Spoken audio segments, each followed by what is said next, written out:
Uyo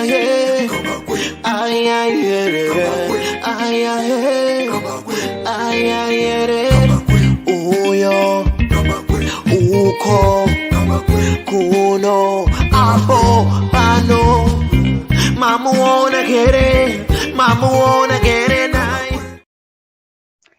Right, 21 October 2021, and today I'm joined by a new guest, a broadcaster, Mr. Pangana Mhlanga. How are you, sir? No, I'm good, pardon. It's been a long time, eh? We spoke about, Thank you very much for having me on the Gambaga Media, as always. Thank you very much.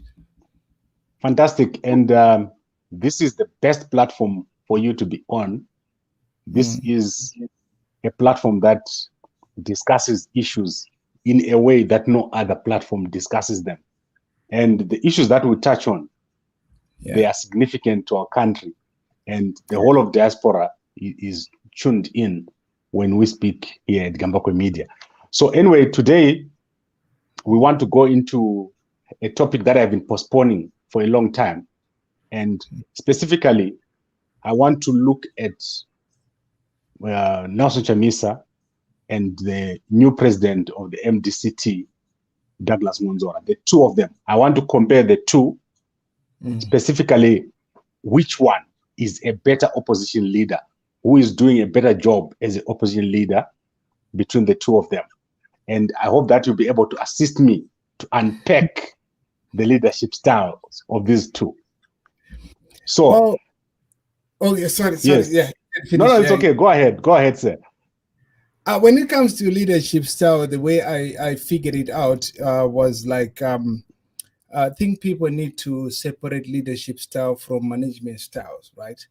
Because remember, when we spoke about leadership styles, it's how you project yourself to the people in regards to objectives. In management styles, it's more about management of people within. So you see that if you are a political leader like Nelson Chamisa, right, you have got an obligation to be a leader to the supporters, right? But at the same time, you have got an obligation to be a manager to the people within the structures of the MDC. So those are the things that I was thinking that maybe there's something wrong in terms of how they are being confused by the opposition. The problem that I have, we've been talking about this for a very long time, is like the way we project these things, it's more of an advice to the opposition party, right? But we are branded the Varakashi thing. Like for me, I'm one of those people who cannot even post on some of these social media pages because I criticize strategy. And that's what I do, because for me, I look at strategy. I don't look at, I'm not a person who want to be embraced by what you call it, praises all the time. And I criticize what the opposition party does, trying to help each other so that we move in the same page. And also because I'm disappointed, everybody is disappointed because it's been 20 years right now. And we have got this opposition party that has been doing the same thing over and over again, and they've been expecting a different result. That's my main worry when you look at it. So when it comes to strategies, you can see that we've got two broadcasters here. So broadcasters like to hear their own voices. so for that. Yeah. So anyway, let's go to Chamisa. Chamisa, I've been digging into his strategy over the past 3 or 4 years. And the clearest sign, or the thing that I look at most, is results. Yes. And I can assure you that Chamisa has not achieved many of his objectives. He has not achieved results. Yes. So let us see why he has not achieved results. And I've been projecting here that Chamisa is going to lose the 2023 elections. And I think we need to unpack why this is going to happen. And I know many people are unhappy with that projection. Unfortunately, it's true. And let's start with Let's begin with the two men, Mwonzora and Chamisa. Mwonzora has already managed to meet President Mnangagwa, not once, not twice, not thrice, but 4 times. He has met President Mnangagwa. Chamisa, since 2018, has been trying to meet President Mnangagwa, and he has failed. Do you know why Chamisa has failed to meet President Mnangagwa? Well, the thing is, that's when you have going to draw a line between selfishness and also try to achieve the objectives of why the opposition party was actually created in the first place. Because I do not understand why Chamisa would not meet Mnangagwa if Morgan Tsvangirai did it back in was it 2013 when we 2008 when we had this GNU. So if he's failing, he's trying. He wants to meet President Mnangagwa, but President Mnangagwa is not meeting him. He has got preconditions. That's the problem. He has got preconditions. These preconditions are denial. You see, denial is a problem with the opposition party. Pardon. Let me tell you something. Denial. Let me tell you something. It's denial to deny the fact that Baba Jukwa was an intellectual prowess that I've seen that ZANU-PF have done. You know, if we keep on to deny the fact that if ZANU-PF could come up with that type of strategy and to come up with Baba Jukwa, that actually led everybody astray, myself included, everybody included. You know, that's an intellectual prowess that ZANU-PF has got. And to deny that fact is denying the fact that you do not have the capabilities to actually fight these guys. Because with those people who can come up with that strategy that they came up with Baba Jukwa, I know people are so emotional about it and just want to brush it off and not look into this, the root cause, and also understand exactly what actually really happened. And that Baba Jukwa thing was an intellectual prowess. I've never seen so many political parties in this world can actually do that. Most political parties cannot do what ZANU-PF did with Baba Jukwa. That was intellectual prowess. So if you want to continue to deny, you're refusing to understand that the person that you're fighting against has got that intellectual prowess. And okay, I think let's hold that thought. Let's hold that thought. Yeah. I want us to go with our audience. Mr.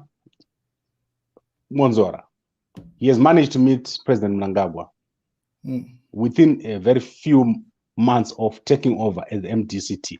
He has managed to present a document which contains his dialogue, so his demands or list of demands.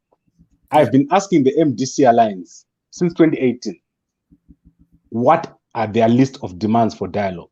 They've not been able to provide that. Already, Mwonzora has taken his list of demands to President Mnangagwa. And to be clear, Mwonzora has said he doesn't want elections before there are reforms. Yes. Chamisa wants to do elections before there are reforms. Yes. So there's clarity in what Mwonzora wants. He is very clear, whereas Chamisa believes that he can go to the election in 2023 with no reforms, with no change of strategy, and a miracle is going to happen and he's going to win. Exactly. I understand. Because Mwonzora, when you look at Mwonzora, he's more realistic. He really actually understands what's going on. You understand? Like we spoke about strategy and we spoke about prowess, intellectual prowess, because you cannot fight ZANU-PF until you fight your own. Because for them to fight ZANU-PF, they have to fight MDC from within, all those factions that we have. ZANU-PF does not have factions. Most people should understand that. They should not confuse divisions or misunderstandings that ZANU-PF have got. Because ZANU-PF, there's only one ZANU-PF. That's one ZANU-PF that has always been there. But we have got so many MDCs. Those are factions. So for them to fight ZANU-PF, they actually have to fight themselves from within first before they can fight ZANU-PF. So Mwonzora is more realistic when he does that. because he's looking at how we can solve this whole issue as a nation. There are a lot of things that we can talk about, and there are a lot of things that we cannot talk about. But there are a lot of things that we can talk about if we are united. The only thing that we need to do as the people of Zimbabwe is to unite everybody, come together, right, and work together as one. Because there is nothing, most people have got this misconception that we're going to remove ZANU-PF from power and that is it. And they've been using some example of how other countries have done it. It's not going to be like that. They have to look at let's hold that thought. Let's hold that thought. ZANU-PF cannot be removed. That's what you're saying. No, I'm saying it can be removed, but it can be removed with people with strategy, with prowess, like what ZANU-PF has got. And do we need to remove ZANU-PF? No, is that the objective? It's not the objective. The objective is about the people of Zimbabwe. It's not about us being in power or you being in power. What is important is what the people of Zimbabwe want.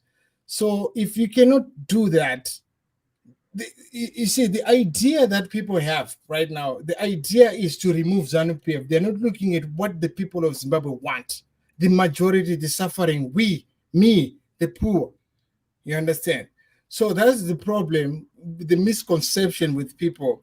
And most people are complaining also on social media. And most people are saying that we have got degrees, we don't have jobs and stuff like that. And people who do not have degrees are running the economy. Okay, that's fine. But what happens then if you take the country and you have got a degree, then you make money while the people who do not have a degree suffer? Are they going to be okay with that? Is that the system that you want? So the idea is not about removing ZANU-PF here. The idea is about working for things that work for the people of Zimbabwe, because we are important. Because Zimbabwe is not about ZANU-PF or MDC. It's not about but is that not the problem with the approach that politics has been taking in Zimbabwe at the moment? That the two have been going head to head and forgetting about the ordinary people. The problem that I've seen people is they've not become more of supporters. They've become more of worshippers of men than being supporters of the political party. That's why that you find it difficult for people to actually criticize Chamisa or Mnanga or both parties, Gambagwe. You understand? Most people, they don't actually realize that, because they cannot even criticize the people that they follow, because they worship them, but they don't support them, but they worship them. They've created a god out of the people that they have. Understand? These are political leaders. So that's the problem. That's why you see that most people would want to say, let this one go, and we have to put this one, because they are worshiping the god that they have created themselves. That's how I see it. That's why you find it difficult for people to understand that, because what is important, is the people of Zimbabwe, not ZANU-PF, not MDC, not Chamisa, not Mnangagwa. But if anything that can be done to make sure that the people of Zimbabwe, we the poor, right, we are okay. If anything that can be done, we do not care who is running the economy. Look at the Chinese economy. Look at China. It's a communist, but look how communism has been projected to people as a bad type of leadership. But look that the Chinese have become more prosperous than anybody else. But it's about the people of China. If we could let's take a break and hear Mwonzora speaking. And I want to put like a small short clip of what Mwonzora said about politics in Zimbabwe. Because as I said to you, yes, the difference between Chamisa and Mwonzora is, and you said it yourself, Mwonzora is practical. Yes. He knows where he is standing right now. He knows where the whole country is standing. Whereas Chamisa thinks something is going to come. Mwonzora is trying to work with what is existing as we speak, as we are right now today. So let's hear what he says. We want reforms and then elections. The fact that the government has not allowed the reforms over the years is not good enough reason why we should not insist on them. And as we are predominantly labor-based, as we are predominantly conceived from the trade union movement, we will keep on knocking. We shall keep on knocking, and we shall not give up until we get those reforms. And these reforms are reforms that guarantee the secrets of the vote, the security of the vote, and the security of the voter. Now, what are our colleagues in the opposition saying? They are saying that they want elections, whether there are reforms or not. And our view of that is that, number one, they are being inconsistent, because under Morgan Tsvangirai in 2014, we came up with the issue of electoral reforms preceding elections. And some of the reforms, like the biometric voter registration system, we were able to get them. Some of the reforms, like the code of conduct for political parties, we were able to have them. Now, as things stand, our colleagues in the opposition will point out to you the things that are wrong about the electoral system in this country. They will say to you that they have been winning elections, we have been winning elections since our formation. And then they don't answer the question of why we have not attained power. It's because of the electoral system. Now they want us to go to elections without reforms. That is doing the same thing and expecting a different result. We have a reply from the president. That is the starting point of dialogue. I write to you, you write back, and that is discourse, and we take it from there. We are happy as the MDCT that we have managed to achieve that, to get the president to reply to us and to commit himself to dialogue. And we intend, of course, to take advantage of that. Zimbabweans want an end to this type of politics. Zimbabweans want the politics of rational disputation and tolerance. Right. How clear is that? Like, I've never heard someone so clear about something in my whole life. Like, I'm not lying to you. This is the clearest answer you can ever get on elections.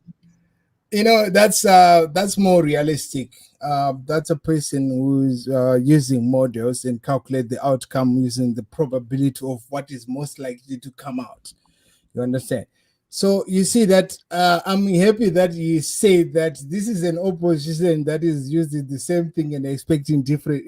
I've been saying these things, I think back 2018 or something like that, because you cannot continue to do the same thing over and over again, and you expect a different result. Never. That is not going to happen. If you do this today to tomorrow, if it gives you 1 + 1 is equal to 2, it's going to give you 2. It's going to be like that. So we are saying that. So Mwonzora is clear about elections. No reforms, no elections. We better go for a GNU. We better go for dialogue. We better do something else, but not elections. He's looking at I know that the message can be received differently with the viewers on Gambaga, but he's looking into the idea of we the people, the poor. You understand? That's what he's looking at, because there's nothing that you're going to do if you do not have the intellectual property like prowess, like I explained. That we don't have that. The MDC doesn't have that.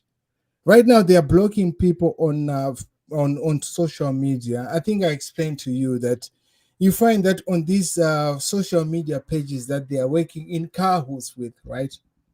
They are blocking people who criticize them, then embrace themselves only with what you call praises all the time.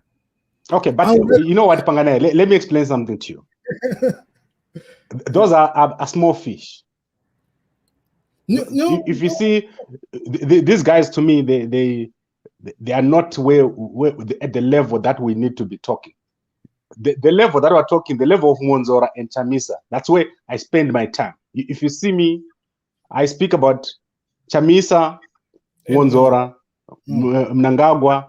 Those are the kind of people I speak about here at Gambaku Media. The other guys like Ostalos, those ones, they can go and play outside. So let me take you back to this topic. Yeah. And I want to take you back to the issue of the 2023 elections. Yes. The MDC Alliance does not have a name. Yes, They do not have structures on the ground. You saw Chamisa running around with no one waiting for him. He had to bus people yesterday. He bussed people from all over to run near his car. And can you believe that a party like MDC Alliance, which had structures all over, they've lost all those structures? The MDCT, on the other hand, they've got structures. However, the MDCT is saying this situation cannot be won. You cannot win against ZANU-PF. You cannot take over even if you win. So let's go into a discussion. That is strategic. That is executive level thinking. Whereas Chamisa is still running around thinking about how can I win an election that is unwinnable. Don't you think that this is a sign of leadership on one side and lack of leadership on the other? The problem is working with assumptions. Like I said, working with assumption, it's based on how you create a world around yourself. I'm not a psychologist or a doctor or a physician, right? But when you create assumptions around yourself, you work with those assumptions, then you make decisions based on the assumptions that you have created around yourself. You get it? So you find with Chamisa on his side is they are working with assumptions. They think that advising the youth to register to vote, it's automatic that those youths are going to vote for them. That's an assumption on its own. You understand? ZANU-PF has got this prowess, guys, and most people, they don't understand. If you take ZANU-PF for granted, if you look at ZANU-PF for granted and take it for granted, actually, on strategy, you are doomed for failure. And I know this message might sound controversial to a lot of people, but for me to think that ZANU-PF actually rig elections when they've done these strategies with Baba Jukwa and stuff like that, for me, it doesn't make sense to believe in those things. The problem is we believe in those things because we are running from the fact. We are running from the idea and the fact that we lost because we are lacking in terms of our intellectual prowess.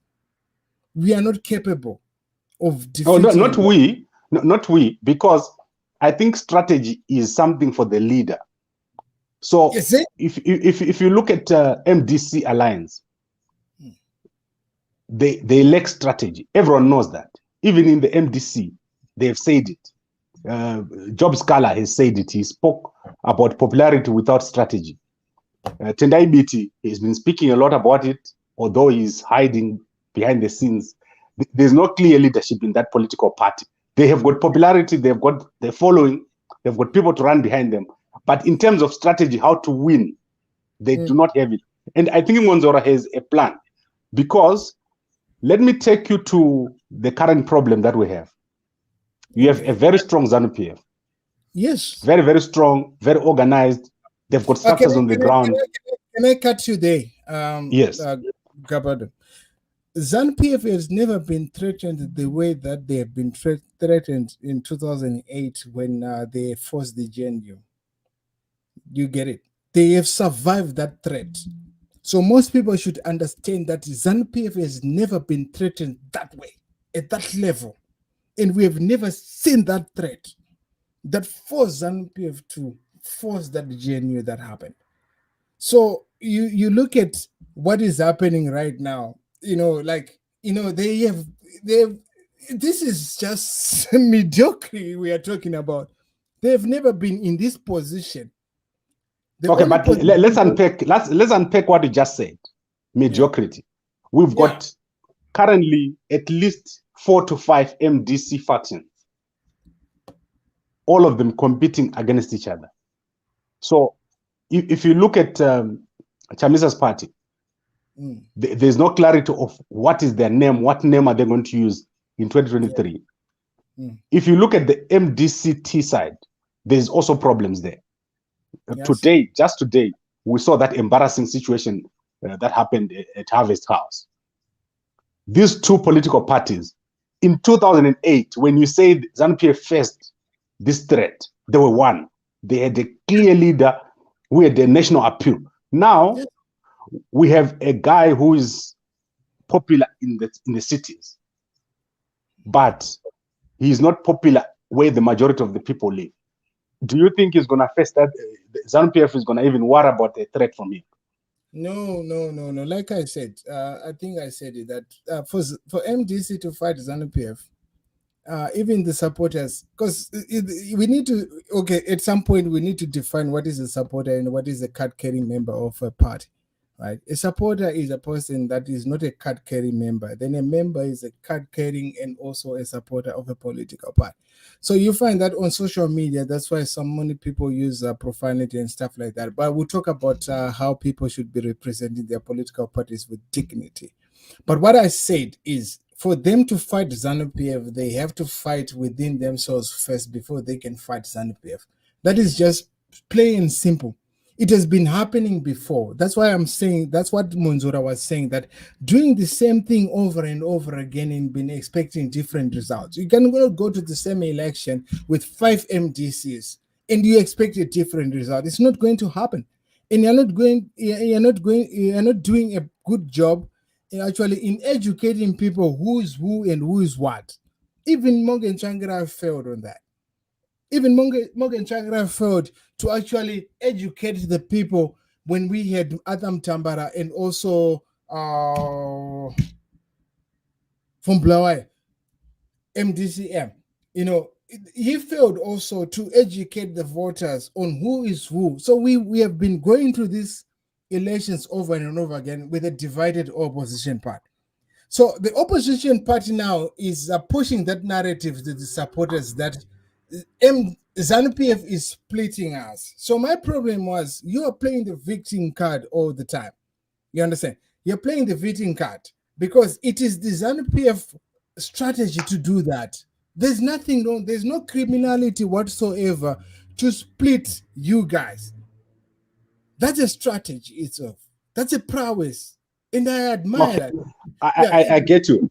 And do the same to them. If they can do the same to you, just do the same to them. That's a strategy.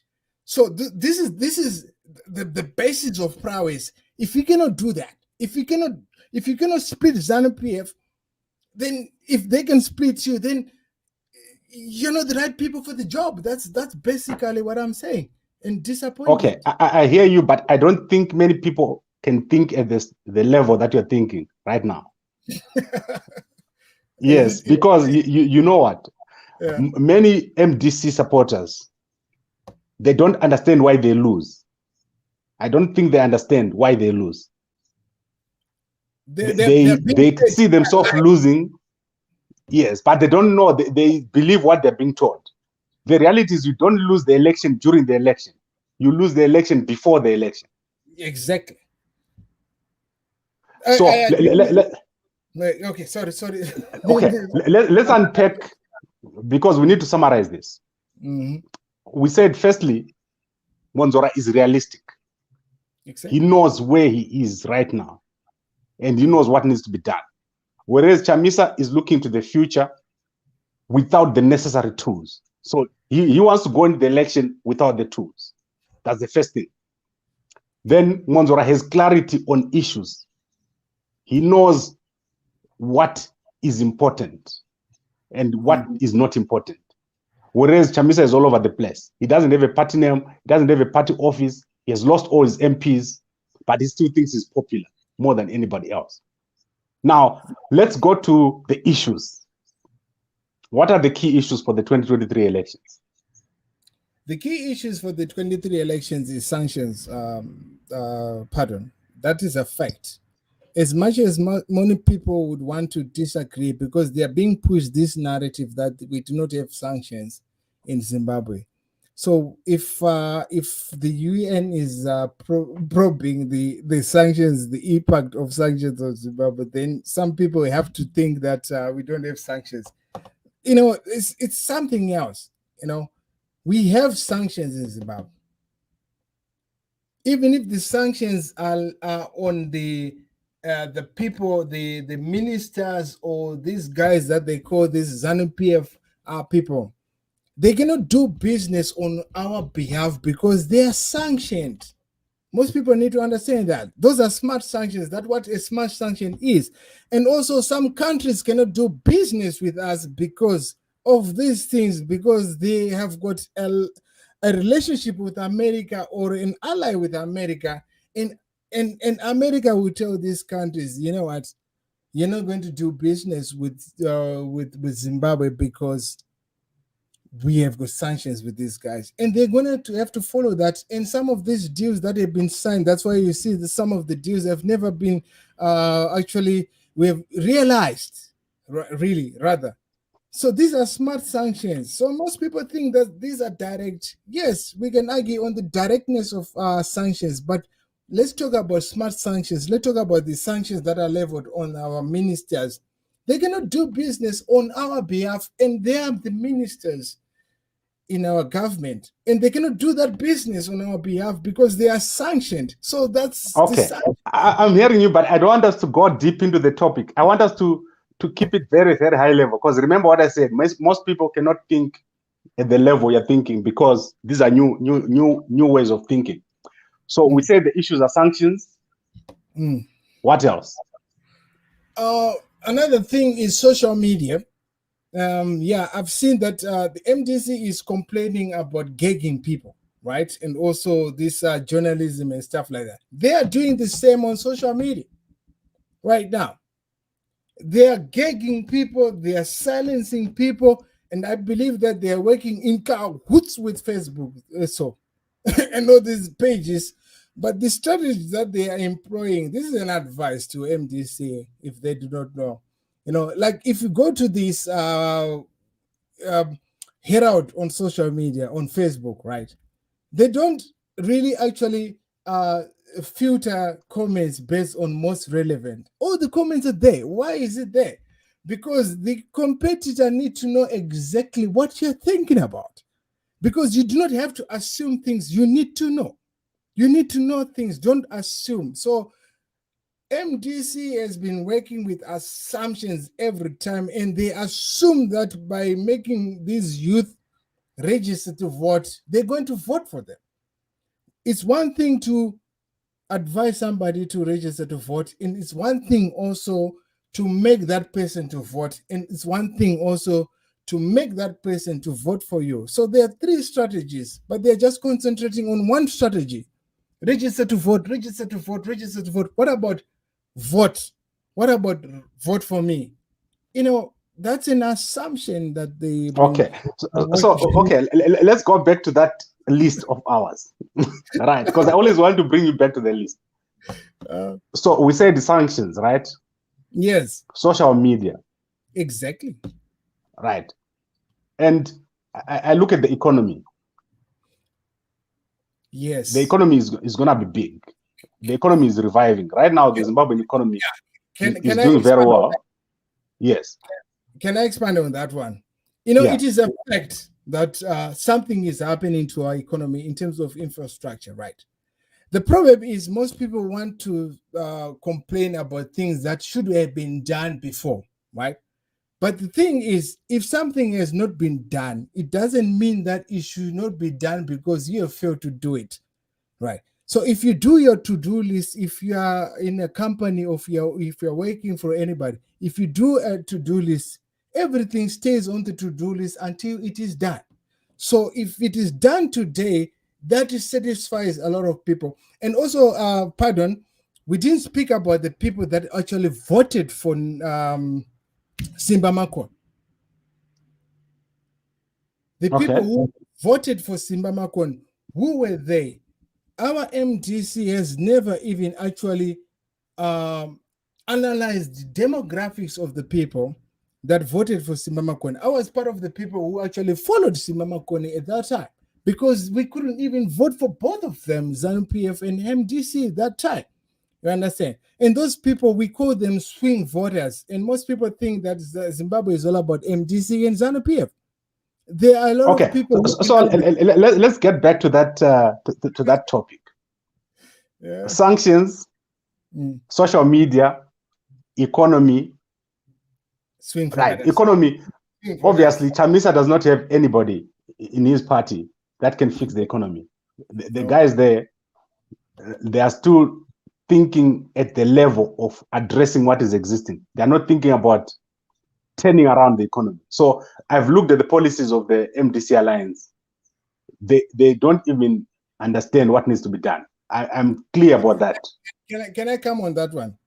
They have people who are on social media denouncing and also pushing that narrative, the negative energy that they bring towards Zimbabwe, when Zimbabwe is actually doing something. It's not about, if it was not done, it's being done today, that's okay. But then they've got people who are talking about things that are so negative about Zimbabwe and stuff like that. They are fighting that thing through this narrative. I will talk Okay, about I get that. Let's go to a coalition, a broad-based coalition. Yes. Who has Chamisa brought into a coalition right now? I'm not quite sure. Maybe you no can. one. This was there's no one. The thing is, I'm trying to give you here the reason why these guys won't win. They won't win because they don't get it. And if you take Chamisa, for example, he thinks he can win the election by himself in every place, in every province, in every ward, without a coalition.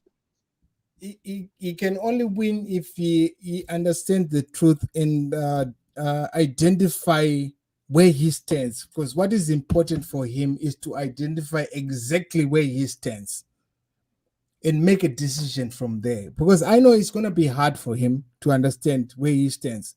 But the truth is, he doesn't want to project it to the supporters. The supporters do not need to know where. It is important to tell the supporters where you stand right now. Guys, we are here right now. This is where we stand. We do not stand a chance because of, and you accept those facts and you work from there and you do that from there. And that's when you're going to start to, he might win if he does that. But the problem is, he doesn't want to hear that. That's why they're filtering people, gagging people on social media, because they don't want to hear criticism. They're surrounding themselves with praises. Praises have never done anything to a human being, right? I would rather be surrounded by people who criticize me than praise me, because a praise just ends there. Then that's it. But a criticism, a person always says a reason why they're criticizing me. And there's so much intelligence in those criticisms. That's why you see Herald doesn't actually filter these comments, because the other guy is busy understanding you, how you think, and you are busy gagging people through your Facebook pages, which are working in cahoots. But I think they are working in cahoots with Facebook itself. But anyway, that's fine. That's a strategy, but it won't work. It don't work, but that's something else.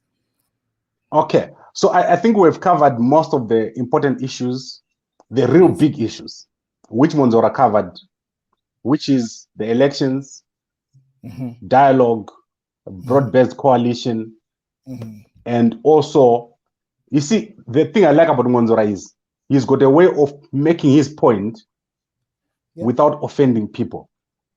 So he doesn't have that aggressive approach. So that's why probably President Mnangagwa wants to talk to him. If you look at the press conference that he did on the 8th of October, I think, he covered a lot of issues, very, very important issues, but in such a way that it was respectful and it was based on action. What do we do? Whereas on Chamisa's side, it's always about you are doing wrong. He points out. Can I add on that one, right? There's a post that I saw from Chamisa, right? He said that those people who are silent about our cause is either they are benefiting from the system. You know, that was an insult to the people, the swing voters that I was talking about. There are a lot of people right here on social media who do not type, who do not comment, or do not say anything. What they do is they choose the political party that they're going to choose for, to vote for, based on what they see and how the supporters present themselves on social media is another factor that makes them vote for a political party. You see, also people using insults and stuff like that in profanity language, it represents the political party that you represent. And most people think that they're representing their political party that way, but in actual fact, you are harming your political party through the profanity, the foul language that you use, the language that you use on social media. In most people, there are a lot of people, the swing voters, and like I said, swing voters is part of our also another issue, because most people think that we don't have swing voters, but we do have swing voters, and those swing voters are the people who actually voted for Simba Makon. And what ended the idea for MDC, it stopped to the point that they said that Simba Makon was a ZANU-PF project, and the demographics were never analyzed. This is the most unfortunate part and most disappointing part on the MDC part, because they ended there that it was a ZANU-PF project, but they didn't realize that and actually accept the fact that people actually followed Simba Makoni without being bulldozed to follow Simba Makoni. And who were those people? And those but I don't like the guy. I don't like Simba Makoni at all. Right, you know why I don't like Simba Makoni? Let me tell you the thing I hate the most. I hate leaders that don't talk. You know those leaders that are just like sitting there and they're just smiling and they don't say anything. See, those are very dangerous guys. I don't like Simba Makoni at all for that reason. It's just like Nkosana Moyo. I don't trust that guy. Like, you know why Simba Makoni doesn't speak much? He speaks in a corner that you won't even understand. Do you know he speaks in deep Shona that even you won't even understand? I spoke with him. I know him. That's why you see leaders like that.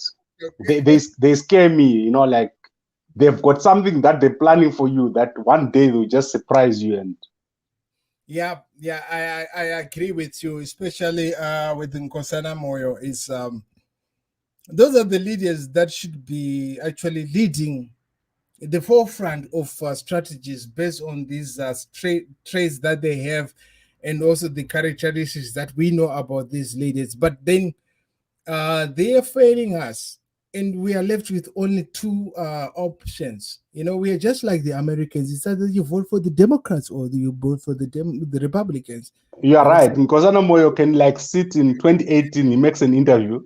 Exactly. And he'll come again in 2023 and he'll be on the ballot. So let's deal with Chamisa. I hope the opposition take this whole interview as an advice in terms of what we have been discussing right now, and also as an advice, right? Then last thing, is about I do not okay, GNU. Let's talk about the GNU. Okay. Is it a good idea? Let's leave out Chamisa, put Mwonzora in the GNU. How is that? If we could do it, if we did it in 2018, then we can do it again. If Morgan Changira can do it, that's the standard there. So most people want to think outside the box, right? The box is Morgan Changira, right? So they're trying to think outside Morgan Changira's box, but they cannot do that. So they have to come back to the box, because what Morgan Changira did is the box. So Chamisa, he has to come back to the box, because if Morgan Changira could do a GNU with Robert Mugabe back then, so what stops him to do that? Because it was not about them being in power, because most people, the problem is the supporters think that everything is going to be well. The economy is much complicated, guys, as you see it, and it's not going to be automatic that when these guys come into power, they're going to need time. They're going to need time, and they're going to need the support, and we need to support them. And if they don't have those supporters, like myself, everybody else, and they're creating enemies as they transcend themselves to power, you're going to need supporters. So you're going to need to do that. You're going to need time. It's not going to be automatic. So if Morgan I think unpack that point. Unpack that point, because I see you take for granted that people understand you. Zimbabwe has already changed. We had Mugabe in power. That guy could not remove him. If MDC tried, they would not remove him. So Zimbabwe has already gone through change. And I think now we are just on the road to better. Exactly. But already Zimbabwe has had change. And if you go economically, things have changed in Zimbabwe. I was in Zimbabwe a few weeks back. I don't know when you were last in Zimbabwe, but my feeling is that the guys in MDC Alliance, they don't understand that there's already been change. Yeah. So when you're coming now, you're not coming to do something dramatic. You're probably coming to maintain and then to turn around, to put in place systems. Exactly. And I always say, you heard Mwonzora here saying, the problem is the system. So exactly. now you move away from the personalities. You need to fix the system. And the system is people that have been sitting in one job in government for 40 years, for 30 years. The old way of thinking, people who are corrupt in the system, those are the people that you need to remove. And people that don't want to move, who don't want to see things move. And I think this is where you need to be part of this existing system before you can change it. And I think Mwonzora is right to say, let's have a GNU so that we can become part of this system, and then we learn the ropes. I'm sure Hakainde Hichilema was part of an arrangement with Lungu before he became a president. But Chamisa wants to move one day from his office at Advocate Chambers and go straight into Munumtapa buildings or Karigamombe buildings, and then he takes over. And then he tells everyone who's inside to move out. Don't you think that is where the problem is? No, that's an assumption of an idea that is a pipe dream, actually, to say the least. It's wishful thinking. It won't happen like that. It won't happen like that. The problem that we have as the supporters is we look at our situation as Zimbabweans like we think that life starts and ends with us. It's very pretty much unfortunate for us Zimbabweans that we are born through these times, even you, myself, and everybody else, right?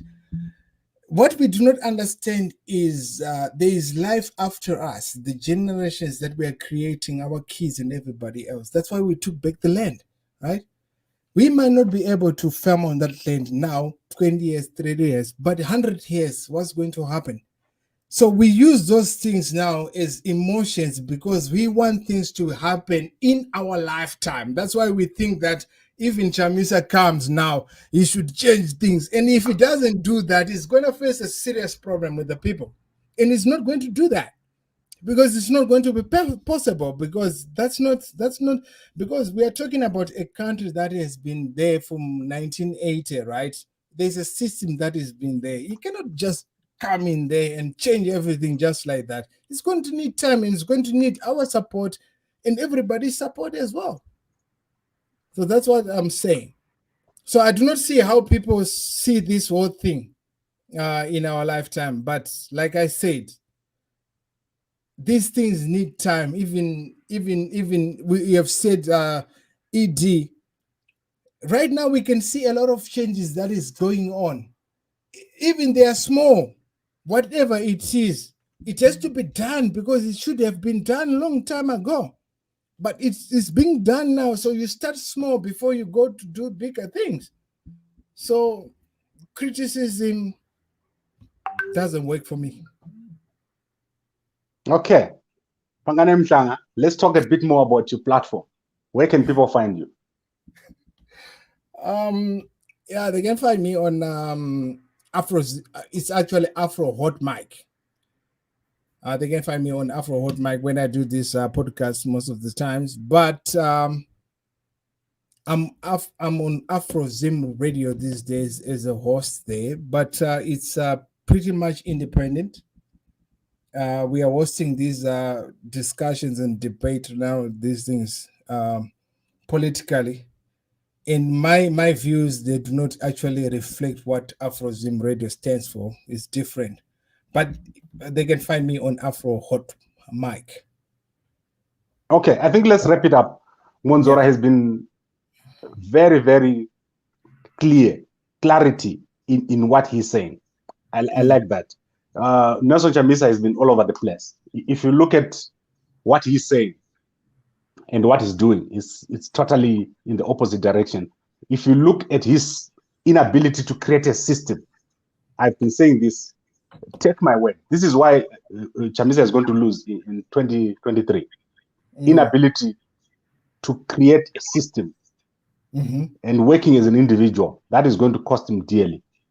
Then obviously on the issues, he doesn't have a grasp of the issues. Right now, he's a president of a political party. And playing the He's victim. running, yeah, sorry. Oh, yes, playing the victim and playing to foreign countries. Yeah, exactly. I do not get it. If you are a leader of a political party, which is local, you need to engage the local guys. That's why I'm saying if you're not part of a system, you can never take over that system. Even a guy who sweeps at McDonald's, he's got more power than a CEO who buys at McDonald's. You have to be in the system, and then you have to create a system first. So Chamisa has failed to do that. He has failed to create a system. Every time it's something new, and it's not connected. And I think that is where he's losing it. Oh, thank you very much. Can I have a conclusion? Of course, you can go ahead. Afro Hot Mic, that's your is that on Facebook? Yes, on Facebook, yes. Okay, so you can conclude, sir. On conclusion, like Hopo Chunono has created a parallel universe for most people that do not actually understand, right? They live in the parallel universe that Hopo Chunono has created for himself. And he has dragged everybody in that parallel universe, which is based on anger and personal anger that he has towards the government. So what he says to people, what he does to people, pushing this narrative, all the negative things, he has also become a prisoner of that parallel universe that he has created for himself, because he cannot even see the greater things that the government is saying or the government is doing, because the people are being fed with negative information about Zimbabwe. So he cannot even look at the positives that is happening in Zimbabwe, because he's now a prisoner himself. So most people, they don't actually really understand. So if you are a person who do not spend some time without even checking what Hopo Chunono has said, guys, that's not journalism, to say the least. I'm talking on my own opinion. This is not about Gambakwe. You are living in a cult whereby he has to feed you with the information that he has created, the parallel universe. Thank you very much. Well, you know what, Pangane? Me against Hopo, it's like one against none. You know, like that's a thing with Hopo. I'm not coming into your fight with Hopo. I've just wanted the listeners to understand the parallel universe that Hopo Chunono actually created for themselves. Because at any point, there's nothing he's going to say which is positive about Zimbabwe, because he has created that world which is negative about Zimbabwe. So he's not going to do that, because the moment he does that, they're going to turn against him. That's what I'm saying. And he has become a priest. I think let's wrap this up. Yes. Let's wrap this up. Pangana, you've done a great job. And I think what we should do is you should be hosting some of your podcasts here so that we keep this debate going. No problem. And I think people need to know more about you, your work. So we'll talk about it very soon. I'll give you an opportunity to talk about your work. Mwonzora, I like him very much. And I hope that the government gives him an opportunity, put him in one of those senior positions in government. We need a responsible opposition leader up in the GNU. And I would dare say there are a lot of other people who we can put into government and get things working. There's a lot of dead meat in the government right now. People who have been sitting in one place, they need to be shifted around. There's a lot in Zimbabwe government that needs to be fixed. I'm not saying it's perfect, Yeah, But it's not it's the Zimbabwe government is not the worst government on earth. They are no. doing a great job under President Mnangagwa, and we need to change the way we narrate our own country. And I think this is where we are right now. We've got an opposition party that was there in 2018, but I think it's going to be totally buried in 2023. We need a new narrative, but we don't need to wait for 2023. We need to start doing things now. So I think the Zimbabwe government should give Mwonzora a chance, put his team in there into the government. We have a proper full government, and things move. And if there's no reforms, I don't see the reason for elections. So I think Mwonzora has got it right there. ZANU-PF doesn't have a problem going to the election with Chamisa, bury him, and go back to the GNU with other guys. That's one thing that I know, because there's nothing that they're going to do today that has not been done, to tell you the truth. Thank you very much, Pardon. That was something else very exceptional. But I hope the MDC will take this whole discussion as more of an advice than criticism. If they can do that, if they can start from there, whereby they understand really, that's when they actually really have to understand where they stand, because we are telling them where they stand. You have been doing that, Pardon. Yeah, they don't have a clue. Let me play something for you. I want to play you something. The MDC doesn't know who is their competition. Let me play something for you.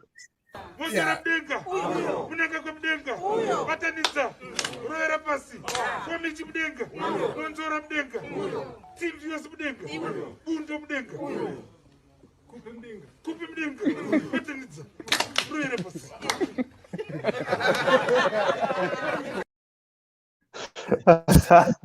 Do you see that? Yeah, I saw that. Like I said, they have to fight themselves before they can fight ZANU-PF, because they're saying Mwonzora Mdenga Muruere pass and stuff like that. You know, that's demonstration of where you see the demonstration of you do not know who your competitor is. The competitor is ZANU-PF. And if you're not strong enough to fight ZANU-PF, who can come up with an intellectual prowess like Baba Juga, then guys, if you do not accept, the first thing is to accept that Baba Juga was an intellectual prowess. That's what you need to do. Accept. But you also have to accept that the MDC is full of dead wood. If you look at BT, Welshman Ngube, Chamisa, all those guys, they've been in politics since the past 20, 30 years. They've got nothing new to offer. They can tell you about the past, but they can't tell you about the future. And that is one of our problems. Yeah, exactly. I remember when Job Sikala was in court, they went to court without his bail money, right? Because it was just a 50% probability that Job Sikala will get a bail, right? So a party went to a court without Job Sikala's bail money. They couldn't even calculate that probability. They couldn't even use that simple model of the outcome of what is most likely to happen. The most likely to happen was he doesn't get a bail or he's going to get a bail. If he get a bail, what is the money? Then when he got the bail, they didn't have the money. So those are the strategies where you see how they lack, like what we have been discussing, and those simple things. Most people, they take it lightly and stuff like that. They were arguing a lot of things about how money, cash, and stuff like that. They were arguing along those lines. But those are the simple things that a political party should be aware of. Models, probability. What is most likely to happen? What is the outcome? What will be the outcome if we do this action? What if we do this action? What is going to happen? But then if they cannot even go to a court for Job Sikala without his bail, which is the probability of 50%, that's half. Come on. Okay, guys. I think let's end it at this point. It's been a very interesting discussion, and I hope to have you very soon, probably next week, when we look at other issues and other topics. Is there anything else you want to say before we close? No, it's fine. I'm good. Yeah, people can catch me on the Afro Hot mic. They want to catch me on the Afro Zim radio. That's something else, but Afro Hot mic will be perfect. And also I'll share with you some of the podcasts that I've done. And most of the podcasts that I've done is more of criticism, but it's more of advice. It's either you take it with an open mind or not. That's all up to you. That's all up to you. And they've branded us as Varakashi. That's another assumption. Also, we are working with an assumption. I'm not Murakashi. I joined MDC before not even anybody else. I was one of the very first people to join the MDC. Like the first book that came out. As I stand right now, I'm not even affiliated with any political party. But I understand ZANU-PF very well. I don't take ZANU-PF as a bad political party. They are doing great. They're doing a great job. And people who support ZANU-PF are fine. They're not my enemy. People who support MDCT, people who support MDC Alliance. The thing is, my job is to just say things the way they are. If I was not to massage people. If I was ZANU-PF, I would seek for authorization to be on Gambagwe, like what we are doing right now. Even MDC, those are the structures that they need to put in place. Even the people the young people in ZANU-PF, in Harare especially, they are not using these platforms. Let me tell you why. ZANU-PF is an amazing party in terms of structures, but they are not managing to put their narrative out there on video. They spend their time debating people like Hopo Chingono on Twitter. Twitter is like for an instant. If you want to do something that lives forever, go on video. Or go out there and talk to the diaspora. There is a lot that ZANU-PF can do and can talk to people about. And I think this is where they are missing the opportunity. If you look at MDCT, they're not utilizing the platforms. That's why the MDC Alliance always gets these opportunities to speak, because they are laid back. They're spokespeople. Right now, I've been communicating with their spokespeople since morning. There was a big incident. Not a single press statement or response to say what really happened there. You see, those kind of things, simple things.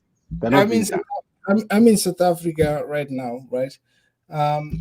There was a time when MDC was supposed to come on SAFM, but then they couldn't be on radio. That was that lady. What's her name? The spokesperson for MDC. Fadzai Mahaire, yes. She couldn't be on radio. They came up with thing that they're being hacked. That's what they say, that they're being hacked right now and they cannot be on radio and stuff. She doesn't have airtime, that's all. I do not know the strategy, but I'm just saying, like what you're saying, right?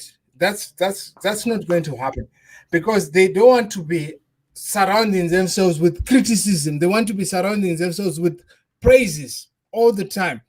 You cannot be preaching to people you have already catch their hearts, like in a church. If I'm a preacher, if I'm going to be religious, I would rather go out there and bring more people to the church. Like the people I was talking about, the swing voters, you bring those people to the church rather than talking to the same people who have you have already conquered their hearts. They believe in you. There's nothing, you cannot do those things. Go to the people you have not conquered their hearts and bring them to the church. But then they would say, okay. All right, we can do this. You know, I like it when we are talking about an interesting topic. But let's give people a chance to sleep. Tomorrow is Friday, and I'm not going to be broadcasting. I'll be back over the weekend. I hope to get Senator Kalipani Pugeni, and we find out what's really happening with Mr. Mashumba. What happened today? Did he survive? And also, why did he choose to do what he did today? Thank you very much, sir. And I hope to have you next week again to discuss other topics. Oh, thank you very much. It's been an hour now. It's wonderful to be here on the Gambagwe. But yes, basically, in conclusion, this is just an advice, not critics or hate. There's nothing hate or something like that. It's all about advice, and also just make sure that we move together in the same page and achieve the things that we want to achieve. Even then, you need the support. Then we need to support you based on what we have been trying to do to each other. Then thank you very much, Pado. uko kuno apo pano mamuona kere nai anovura meso